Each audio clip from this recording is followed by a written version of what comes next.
ఇప్పుడు మార్కెట్ మొత్తం దృష్టి కొన్ని మెగా ఐపీఓస్ పై పడింది. ఈ వీడియోలో చెప్పబోయే 5 ప్రధాన ఐపీఓలను కలిపి చూస్తే మొత్తం అంచనా వాల్యుయేషన్ దాదాపుగా $4.5 ట్రిలియన్ పైగా ఉండొచ్చని మార్కెట్ విశ్లేషకులు భావిస్తున్నారు.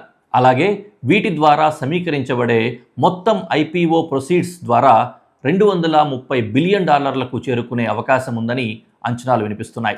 ఏఐ నుంచి స్పేస్ టెక్ వరకు ప్రపంచాన్ని మార్చే కంపెనీలు ఇప్పుడు పబ్లిక్ మార్కెట్లోకి అడుగు పెట్టడానికి సిద్ధమవుతున్నాయి.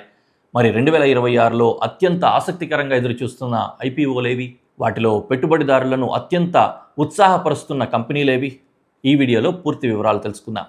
మొదటగా ప్రపంచంలోనే అత్యంత విలువైన ప్రైవేట్ కంపెనీల్లో ఒకటైన స్పేస్ ఎక్స్. ఎలాన్ మస్క్కు చెందిన ఈ రాకెట్ ఇంకా శాటిలైట్ కంపెనీ జూన్ 12న పబ్లిక్ మార్కెట్లోకి వచ్చే అవకాశం ఉందని వాల్ స్ట్రీట్ జర్నల్ నివేదించింది.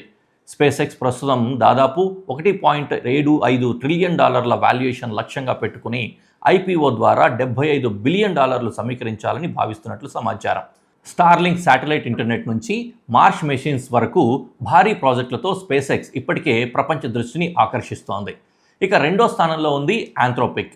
క్లాడ్ ఏఐని రూపొందించిన ఈ సంస్థ అక్టోబర్ నాటికి ఐపీఓకి వెళ్లే అవకాశాలు కనిపిస్తున్నాయి.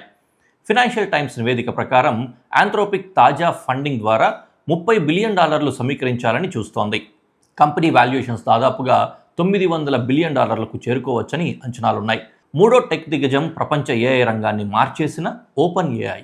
చాట్ జీపీటీ వెనుక ఉన్న ఈ సంస్థ కూడా 2026 చివరిలో ఐపీఓ రేస్లో చేరే అవకాశం ఉందని వార్తలు వస్తూ ఉన్నాయి. అయితే కంపెనీ సిఎఫ్ఓ సారా ఫ్రైయర్ ప్రకారం ఓపెన్ ఏఐ ఇంకా పబ్లిక్ కంపెనీగా మారేందుకు పూర్తిగా సిద్ధంగా లేదని సమాచారం. ఇటీవల జరిగిన ఫండింగ్ రౌండ్లో ఓపెన్ ఏఐ దాదాపుగా $122 బిలియన్ సమీకరించి $852 బిలియన్ వాల్యుయేషన్ను చేరుకుంది. ఇక నాలుగో కంపెనీ సెర్బరాస్ సిస్టమ్స్. 2026లో ఇప్పటి వరకు జరిగిన అతిపెద్ద ఐపీఓ ఇదే. ఈ చిప్ మేకర్ ఒక్కసారిగా మార్కెట్ దృష్టిని ఆకర్షించింది. షేర్కు $185 ధర నిర్ణయించి ఐపీఓ ద్వారా $5.6 బిలియన్ సమీకరించింది. ఏఐ చిప్స్కు పెరుగుతున్న డిమాండ్ కారణంగా కంపెనీపై భారీ అంచనాలు నెలకొన్నాయి. చివరగా గేమింగ్ ఇంకా కమ్యూనిటీ ప్లాట్ఫామ్గా యువతలో విపరీతమైన పాపులారిటీ సంపాదించుకున్న డిస్కార్డ్.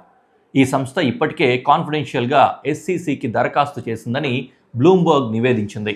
2021లో డిస్కార్డ్ వాల్యుయేషన్ దాదాపుగా $15 బిలియన్ నమోదైంది. ఇప్పుడు AI, gaming, creator economy boom కారణంగా కంపెనీ వాల్యుయేషన్ మరింత పెరిగే అవకాశాలు కనిపిస్తూ ఉన్నాయి.